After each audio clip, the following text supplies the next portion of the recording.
Sport Clips Haircuts Help a Hero program funds scholarships for U.S. veterans who are pursuing a college degree or vocational certification.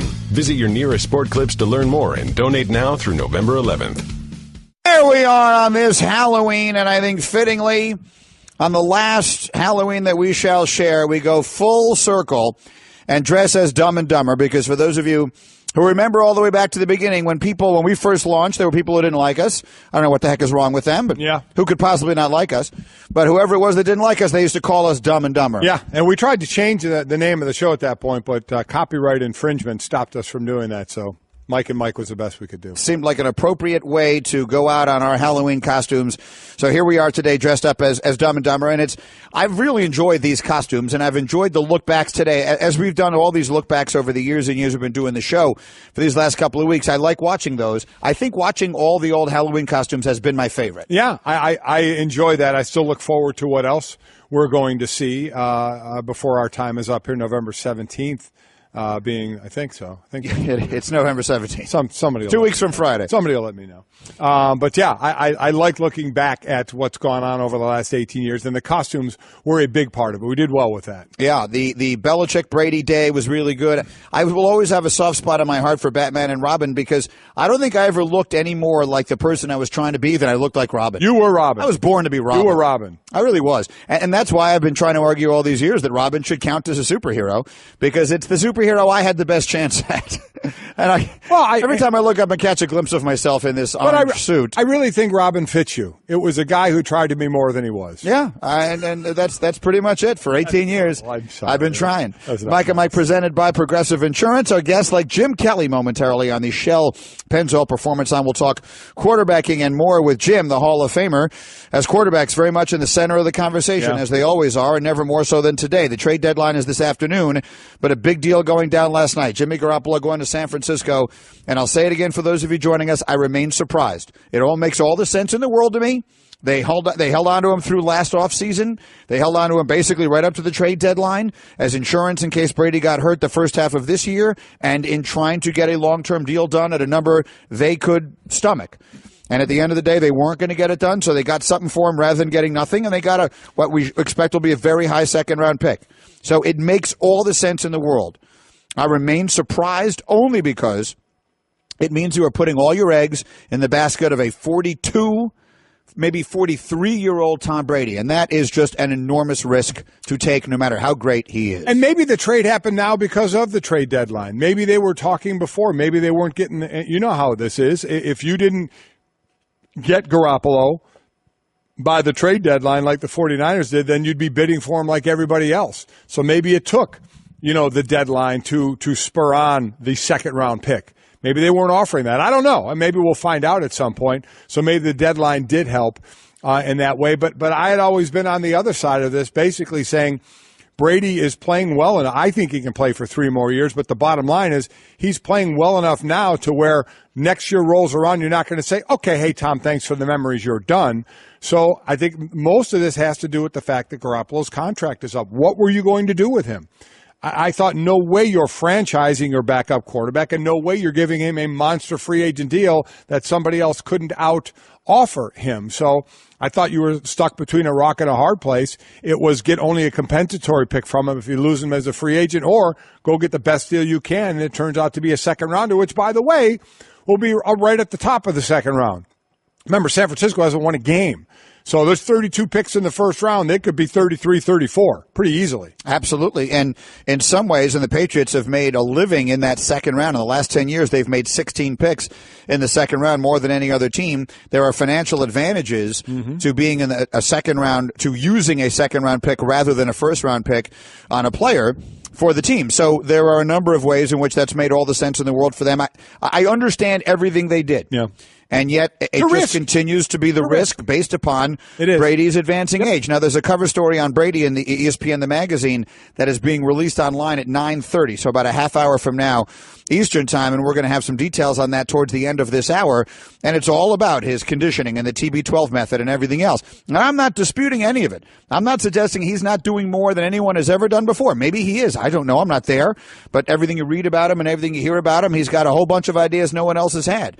But at the end of the day, it doesn't make any difference how much avocado ice cream you eat. You take a hit in the wrong place, and it takes longer to come back from when you're that age. Those are just facts. Those are things you can't change.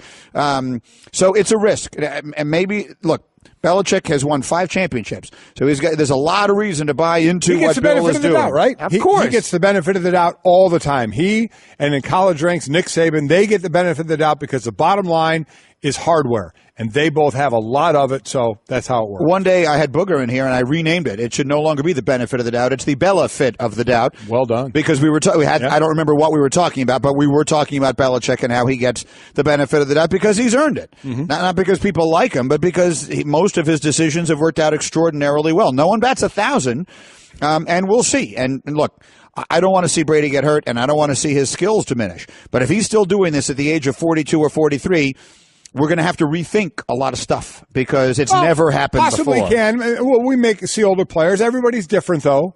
You know, I'm not. You can't. I hate when people say he works harder than everybody else. I don't. That's a tough statement to make. You don't know how hard people work, but the combination of how he plays, how he keeps his body in shape, how hard he works, all comes into play. And what works for him may work for others, may not work for others, because he's the type of quarterback. If you're going to say a quarterback is going to last for as long as he did, it's going to be a guy who doesn't run. Who doesn't even run like an Aaron Rodgers runs. You know what I mean? That still can get out there and have the possibility. He got hit running out of the pocket. That's how Aaron Rodgers got hurt. And he lives a lot of his life outside the pocket as well and makes great throws. Tom Brady doesn't. Tom Brady throws the ball away or hits the ground. And that's part of survival as well. And the reason he's been sacked a lot this year, though. He is, and he's taken hits. More. And it only takes that one hit, that one time to get hit, to fall on your shoulder and break your collarbone like Aaron Rodgers, to get hit where you break your arm like Carson Palmer. It only takes that one time. It may be not the hit, it may be how you land. I agree with you. It is absolutely a roll of the dice. And a statistic that is probably impossible to look up, Hembo, has this ever happened before? On September 1st, Tom Brady, Jimmy Garoppolo, and Jacoby Brissett were all on the Patriots. 2 weeks from now, they will all be starting quarterbacks in the NFL concurrently. They will all start on the same day for 3 different teams, and that's probably impossible to see if it's ever happened before. But if it has, it's got to be awfully rare. They traded away Brissett. And they traded away Garoppolo. So all of their eggs are in the basket of Tom Brady. We're Mike and Mike. We're presented by Progressive Insurance. We all know that Brady is a future Hall of Fame quarterback. Let's talk to a quarterback who is in the Hall of Fame and whose football life will be shown to the world 9 o'clock Eastern Time this Friday on NFL Network. It is the Football Life premiere of the Jim Kelly of Football Life. Again, Friday night on NFL Network. Always a pleasure to welcome in Jim Kelly on the Shell Pennzoil Performance Line. Good morning, Jim. Good morning, man. How you guys doing? Doing well, Jim. Thanks. Are you a fan of the movie Dumb and Dumber? I'm not sure if you've had a chance to see what we're wearing this morning. On this Halloween, we are dressed as Dumb and Dumber. Oh, boy, that is so funny. Yes, I've watched it many times, and it just brings back memories of you two over the last years. And probably the best one, and I have to say this, and I even wrote it down. I went in back in my archives and checked it out when Golic said, "All you need, Greeny, is a nice warm glass of shut the hell up." That was one of my favorites. And, I love it. I love it, guys. Good job. Thank you, Jim. So let's talk quickly about some of the current football, and then we'll get into the football life. But big trade yesterday made with Jimmy Garoppolo going to San Francisco, and we all understand we can look at it from the Garoppolo 49er perspective in a moment. Let's look at it from the New England Brady side of it. He's 40. You were a great quarterback in your day, and then for everyone, that day comes. What do you make of the Patriots basically deciding Brady is going to continue to play at this level to 41, 42, 43 years old? I don't know, man. It's hard for me to fathom that because I know how I felt the year I retired. I retired when I was 37, and how my body just couldn't do it anymore. And to have him be able to do this into his 40 is mind-boggling. I mean, when you look at the hits he's been taking, especially this year, and how many he's had, I can't see how he does it. But yeah, I know there's different ways, the guys that work out now, different things that they eat. And I remember Golic, we talked about this before. You know, these guys now, they eat the right things, they drink the right things. When I was done with practice, what we did, we went over to the big tree and had a couple beers. I mean, that's what we did. Maybe that's why I only played, 13 years professionally. But Tom never ceased to amaze me. And then seeing what they've done by getting rid of Garoppolo, or trading him, I should say, I think me and my buddies, we all look like, who's the backup that they have now? I don't even know who it is anymore. And I guess they are banking on Tom being there for 2 or 3 more years, and God bless him. The thought is when Garoppolo went to the 49ers, they cut Brian Hoyer, that Hoyer who was with New England, may end up getting signed with New England to be the backup. Let me tell you what, I'll take 13 years, burgers and beers in the Hall of Fame like you did. That will work out just fine because I went 9 years of burgers and beers, and I'm nowhere, and I have to pay to get in the Hall of Fame, so it didn't quite work out for me. How about another quarterback situation? A lot of people thought Kirk Cousins was going to end up with the 49ers. So now for a team maybe like Jacksonville or Cleveland, if they're looking at a quarterback, how do you go about, there's a number of quarterbacks coming out in the draft, and obviously you have to get a grade on them, but starting over with a new quarterback and kind of rolling the dice on how they're going to turn out, and only being given out guaranteed maybe $30 million, as opposed to, hey, let's sign the 29-year-old Kirk Cousins. We know we're going to have to sign him to over a $100 million deal, but we think we can get 4 or 5 years out of him. How do you decide between that?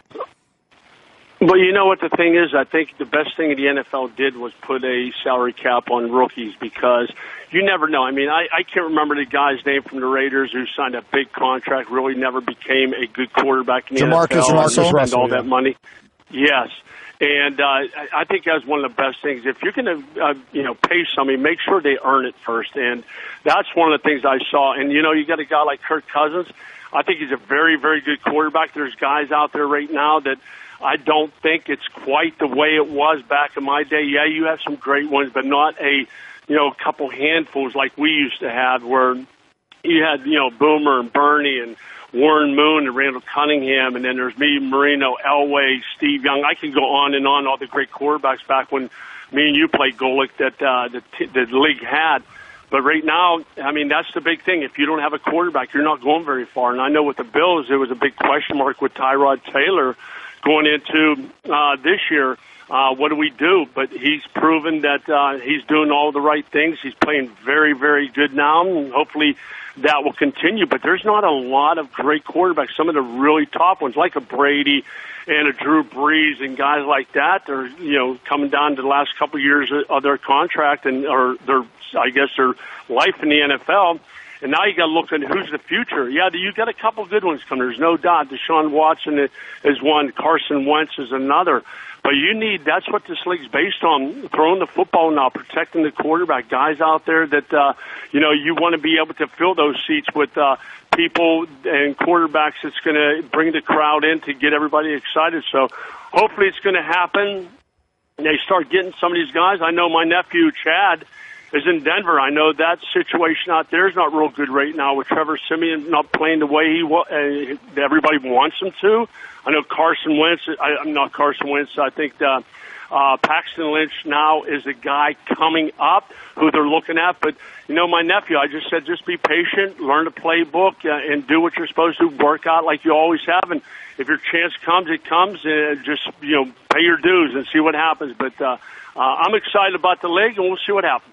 Mike and Jim Kelly, whose Football Life will premiere Friday night, 9 Eastern on the NFL Network. And anyone who knows you knows that you still bleed Buffalo blue, and the Bills are having a terrific year. They haven't made the playoffs in this millennium, but here they are at 5-2. They play the Jets on Thursday night with a chance to get to 6-2, and we know you see every game. And what are your thoughts on this year's edition of the Bills? I like it. You know what? Probably the biggest plus is head coach. I love Rex Ryan. I get along with him good. I still do. But the thing is, what Sean McDermott brings into this team is no BS. It is what it is. If you're not what he wants, if you're not going to show this team and the coaching staff that you're 100% bought into what they're doing, then you're not going to be there very long. And I think he's a no-nonsense guy. And even, talking to some of the guys on the team and knowing them, they said this is what we need. We need discipline. And I think now when you get Shady McCoy, the football a little bit more, whether it's in a running game or the passing game, things are going to happen. But, boy, this defense is playing good. They're, bend but not break. The teams will throw 350 yards passing, but we come up with the turnovers when we need them, and Golic knows that. I mean, you're not going to win football games if you turn the football over. You're not going to win football games if you don't take the ball away. And the Bills have done a very, very good job of that. Tyrod is playing very good football. I'm excited for him, and I just hope it continues. We just got to stay consistent, and I think one of the things they have that they haven't had in a long time, they believe in each other. They believe they can win now. Before it was, how are we going to lose? I mean, from the fan standpoint, I think it's pretty much the same way.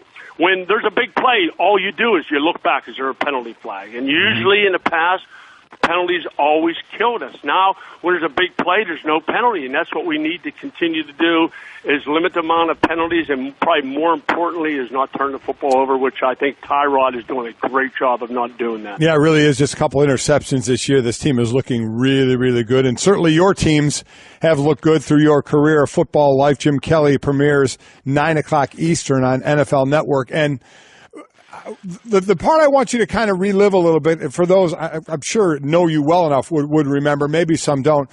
I remember the first time I played against you, I was a true freshman at Notre Dame, and you were a senior at Miami. And then the next time I saw you, I got drafted by the Houston Oilers, and you were playing for the Houston Gamblers of the USFL. Talk about that experience before you went on to the NFL and that Hall of Fame career of just your start into professional football there. That was fun, and they do a pretty good job on the football life of really portraying that time of my life, because you have to remember, Golic, I came from a family. My dad was a steel worker. He worked as a machinist in the mills, and we really didn't have anything. And then, of course, coming out my senior year in college, I blew my shoulder out, and they told me I would never play football again. And then having Buffalo draft me and then going to the USFL and playing there for 2 years is where I really learned to throw the football. But probably almost as important as fun, I was able to, become the highest paid player in professional sports at that time. And I had nothing. And I had a couple of my brothers moved on to Houston with me, and I had the time of my life. I lived it up. We had fun. We'd enjoyed ourselves. I worked my tail off because I knew what I wanted to do, and that was take care of mom and dad. And I think we all know that when you grow up and you don't have anything, one of the things you want to do is take care of family. And I was able to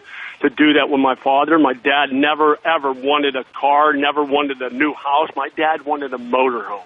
And the reason for that was so he can take all of his buddies from the mills and from where he worked at to Buffalo to be able to go and watch and tailgate just like, we watched the Steelers do for many years. And that was my dad. And God bless him. God rest his soul. He just passed away about a month ago. But I'll tell you what, it was something, a dream come true for me. And the football life does a very, very good job of showing the ups and downs of my life and struggles that I've had over the years, and more importantly, how my dad and my mother brought me up to never give up on anything. We're all going to go through some tough times in our life, but it's your attitude that you have, and being blessed with 5 brothers that I have, and Golic, my brothers, and yes. We always had fun. We still do, and of course, the most important part is my 2 daughters and my wife, who have been by my side through the thick and thin, through the good times, the bad times, the hard times. So I'm a very blessed man as I sit here today.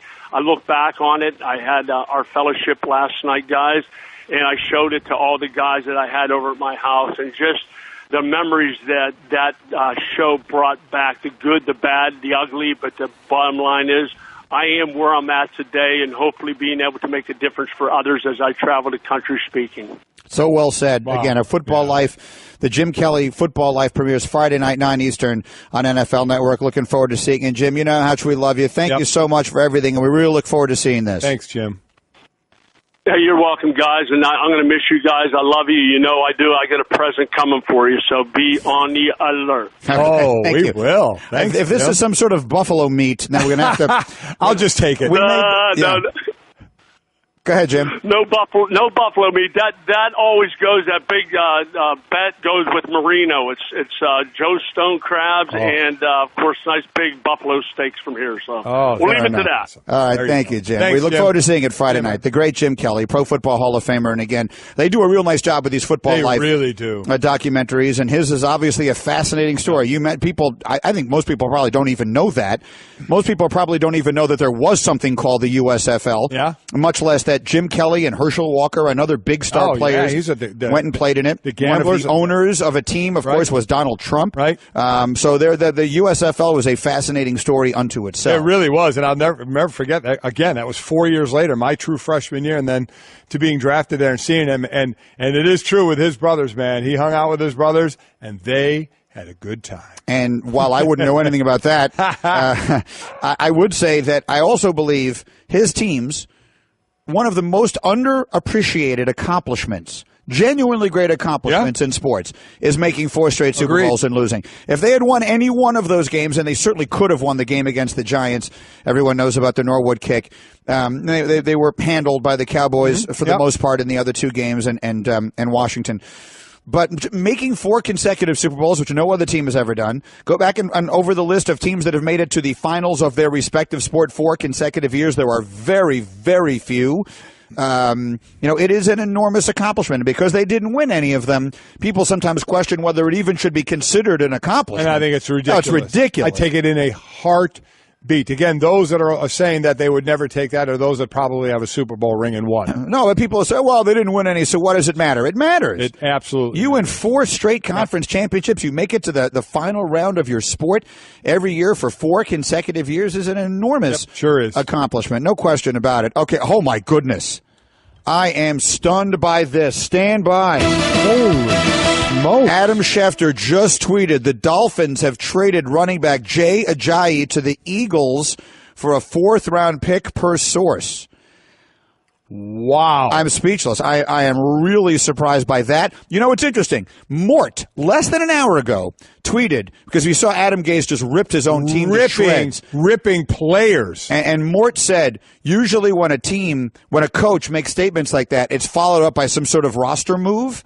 I think find me that Mort tweet, guys. He just I just saw it. I think we know a while ago. I think we know one of the players that Adam Gase was talking about. Here's the tweet. He tweeted, when you hear a coach like Gase publicly rip his team, a message is usually sent to prove he meant it. # trade deadline. He tweeted that less than an hour ago. Wow. And I saw that and I thought, I wonder what may happen there. And now, again, boom, Shefty reporting, Jay Ajayi has been traded from the Dolphins to the Philadelphia Eagles. The best team in the NFL just got better. Yeah, they have LeGarrette Blount there already, who's sort of a smash. Kind of a hammer guy. Jay Ajayi running the ball, catching the ball out of the backfield.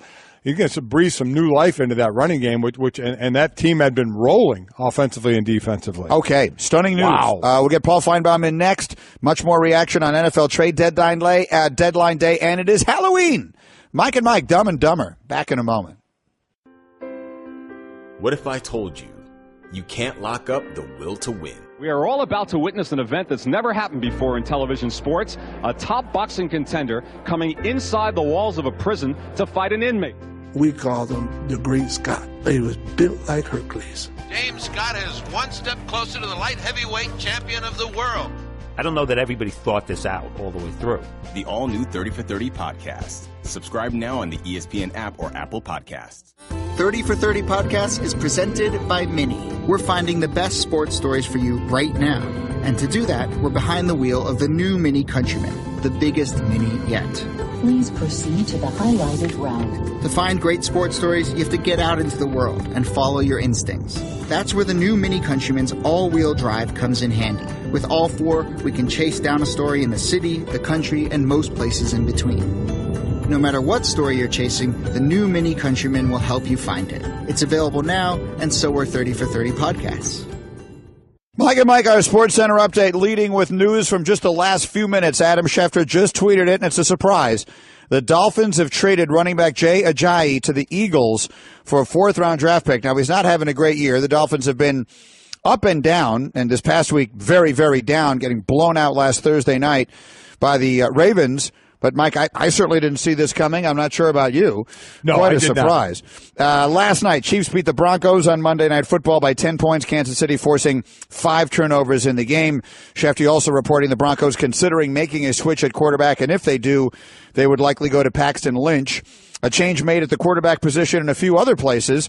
New England trading Jimmy Garoppolo to the 49ers, according to our Adam Schefter, in exchange for a second-round pick. And SportsCenter with Mike and Mike is brought to you by Discover. Worried about the data breach? If you're a Discover credit card member, there's an important action you can take right now. Activate Discover's free Social Security alerts online. They're going to alert you if your Social Security number is found on any one of thousands of risky websites. Learn more at discover.com/free alerts. Limitations do apply. All right, we are Mike and Mike. We'll have some more thoughts on the Ajayi deal and some details on the Tom Brady cover piece on the upcoming edition of ESPN The Magazine, which should be very interesting. But right now, speaking of interesting, tonight, 7 o'clock Eastern Time, ESPN will unveil the first college football rankings of this season. And here with thoughts is our friend Paul Finebaum from the Paul Finebaum Show. Good morning, Paul Finebaum. Good morning, guys. I'm really going to miss all these outfits on Halloween. I hope you'll still do it once a year.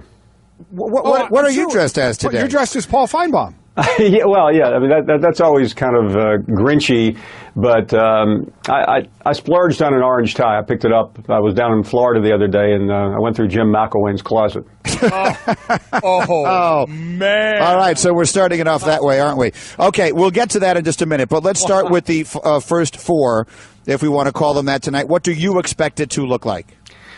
I suspect it will be Alabama, although I think there is some sentiment for Georgia to make a statement on schedule. So it will be, I'll say, Bama, Georgia. After that, I would put Notre Dame at number 3 and Ohio State at 4. I think everyone knows the debate is going to rage from Oklahoma's standpoint, from Clemson. There are a couple of undefeated, but it's also worth remembering when we start screaming and hollering at 7:20 tonight, that the committee likes to do a snapshot of what they've seen, not what they project. So it may not be what people believe it should be, and ultimately it will be that. I know this sounds confusing, but these people take their jobs probably way too seriously, but they'll evaluate the first 9 weeks of the season, not what will happen after week 14. And we certainly try and figure out what their criteria is, whether it's listed or whether it's by the choices that they make. What's your criteria, Paul? If you were in that room and you had a say in how to rank teams, what would be the major things you look at to rank them? Mike, I look at the eye test. It's what I see either in person or on a television screen. I know that you will hear with 5 former head coaches on this committee, they'll go through film, they'll break things down. I think that's a little bit complex. In the 3 years of the football playoff, I don't think there has really been that difficult a decision. Maybe the first year, Baylor, TCU got left out for Ohio State, and last year, once again, Ohio State snuck in there perhaps over Penn State. Beyond that, it's been much ado about nothing. Now, this year it looks like it's going to be confusing. That doesn't mean it will be 5 weeks from now. So, I mean, I look and see what I see, and to me, Alabama looks better than anyone else. Not that much better, but certainly better than Georgia. Now, that's not what this criteria is laid out. I mean, it's a book that's fatter than the Manhattan phone book, but on the other hand, that's how most of us look at it. Mike and Paul Finebaum, who is with us. There are so many different sort of delicious possibilities in all of this, and none of which, as you point out correctly, will be decided tonight. But let me just ask you from a general standpoint, could you ever see a scenario in which an unbeaten power conference champion got left out? People are looking at Wisconsin, and they're wondering if that's a possibility. I can't fathom it. Could you see it happening? No, I couldn't, because for Wisconsin to win the Big Ten championship, it means they will likely have had to have beaten probably Ohio State or maybe Penn State.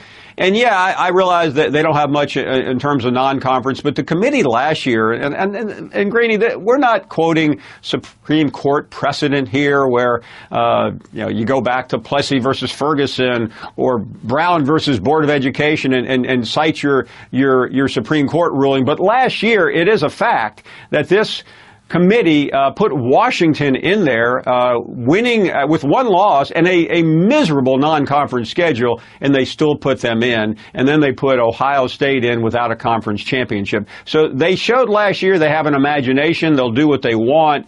But if you win the Big Ten and you beat someone pretty significant like Penn State or Ohio State, I think you should be in. Paul, there are those that say, and I would say I'm one of them, but people say I'm a little too close to the program, that if Notre Dame runs the table, that they will absolutely be a lock to be in the Final Four. Are you in that camp as well? There's one caveat, and you know where I'm going. It's the Georgia card. Now, what happens if Georgia loses a 24-23 game to Alabama, a 1-versus-2 matchup, and then you're trying to decide for that fourth spot between Notre Dame and Georgia. That's the only way I think they could get left out. But right now, I think your path is a pretty good one. The problem for Notre Dame is that their schedule is incredibly difficult. With Miami coming up, they end the season at Stanford.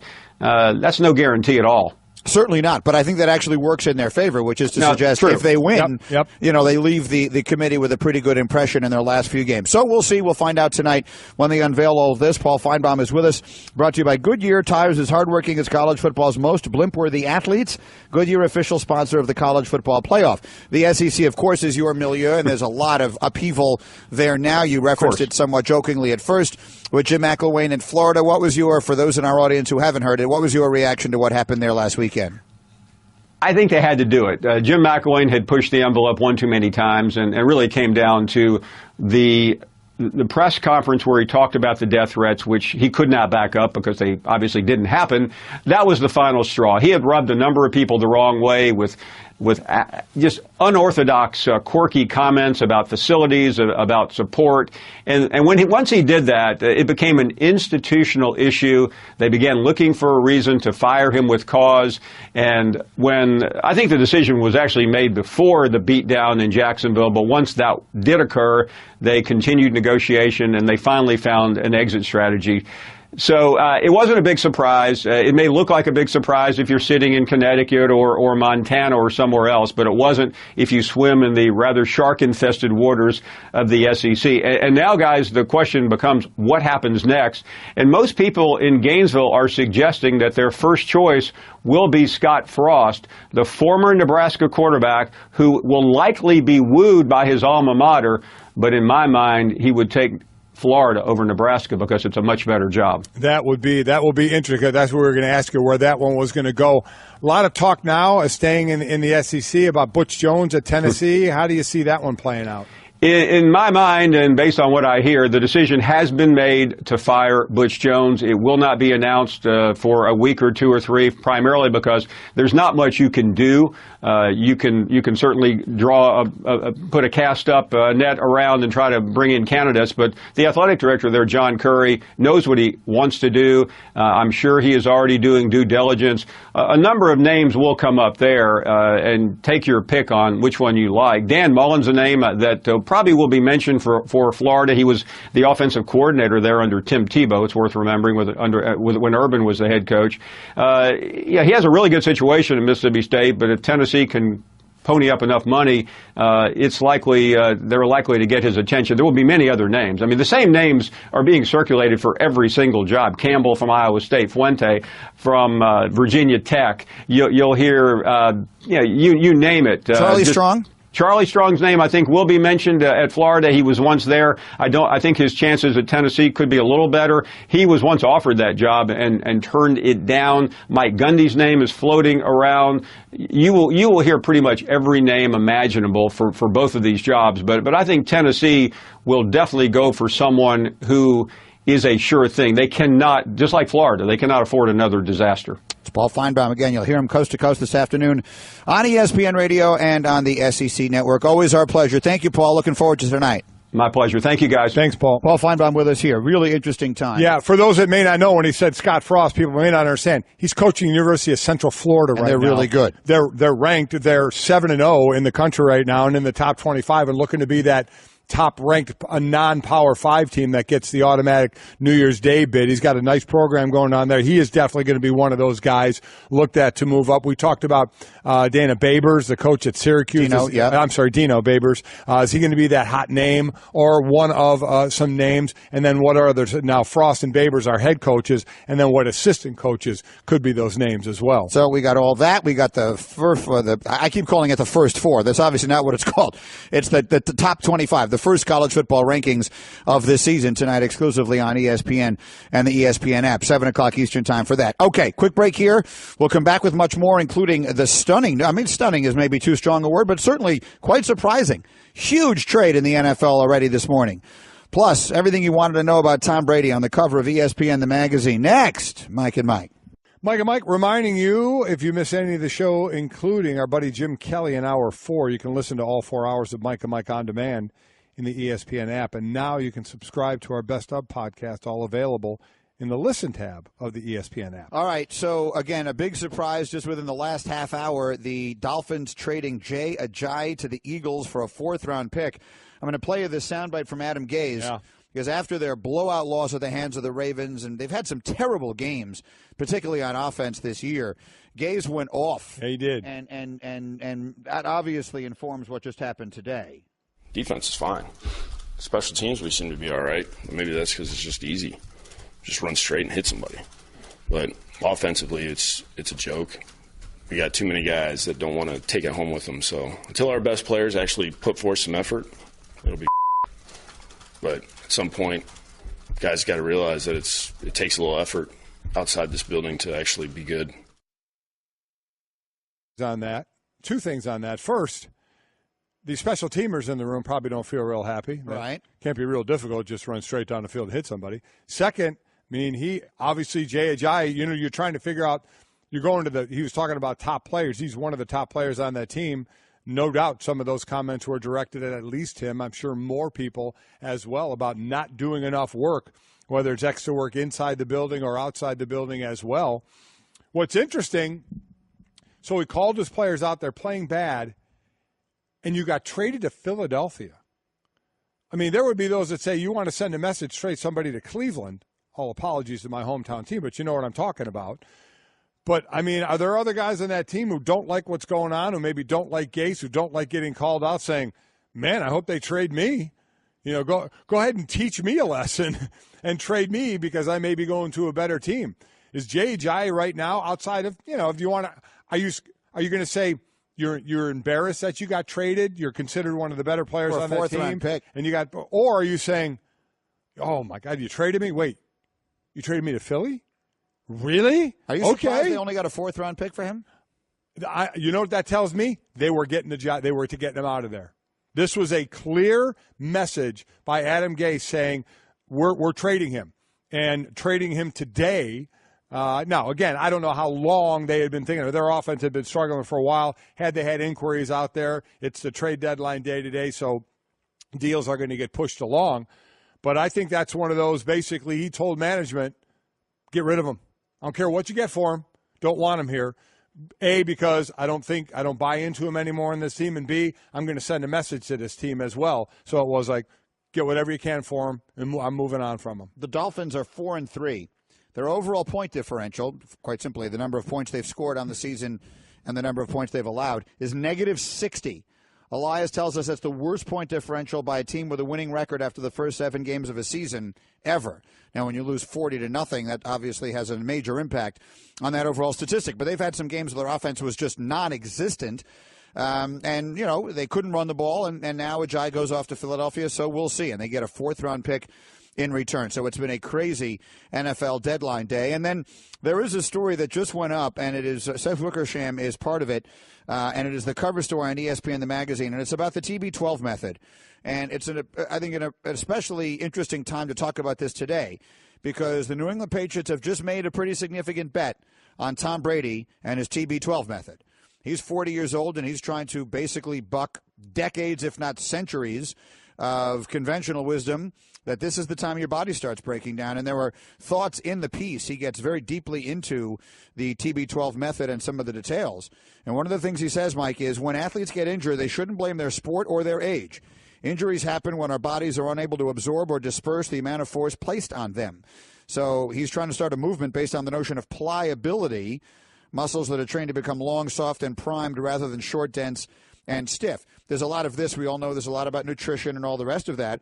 But his goals are to have quality of life beyond football, despite being in a profession that diminishes quality of life with every hit. Listen, there are hot ways of working out. We see them all the time, whether it's the hot gym, whether it's the hot method to work out, the hot lift right now, whether it's, is it yoga, is it Pilates, is it strength lifting, is it bands?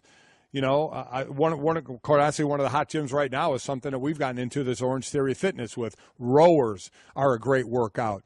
TRX bands, treadmills. I mean, there's that, and then there's also the old standbys of cross-training where you're doing cleans, where you're doing squats, where you're doing pull-ups, and you're building muscle. A lot depends on your sport. A lot depends on injury. I agree with that, but not everybody, you'd love to be flexible and pliable, but some need to be a little thicker than others depending on your position, but it doesn't mean you can't still be flexible and such. I get it, and I get what he's doing, and it's working for him. But different things work for different people. And this is working for him, and it may very well work for others. This may be a method that people want to go about and try. Things change all the time. We get smarter about, I'll say it again, when I first got in the league, you lifted everything. You squatted, you power cleaned, you curled, you did 1-rep maxes, you did all that. And by the end of my career, you never put a max squat on your back anymore or max bench. You did all reps. And you started to work out more toward your position. And it's gotten even better going into supplements. Supplements really and it's really started coming into play toward the end. I mean, the legal supplements, of players not just saying, oh, I'm going to take that, but knowing about them, learning about them, what's in them, when to take them, when to eat, how much to eat, what's fuel. It's gotten so much better that, quite honestly, you'd be foolish not to take advantage of it. James Harrison is 39 years old and still a bruiser in this league, says he spends $400,000 to $500,000 a year because his body is his work. You take care of it. So you find your way to take care of your body the best you can for longevity. And Tom certainly seems to have found his. He's got this TB12 method, and if you're interested in it, it's the cover story on ESPN, the magazine, which just went up online in the last half hour. So again, a big day all around the National Football League, and who knows if it's done yet. But the one thing we can't say for sure is this was great fun. Yes, it was. Thanks for spending your Halloween morning with us, Dumb and Dumber. You want to hear the most annoying sound ever? I've been hearing it for 18 years. Go ahead. You were right. See you tomorrow.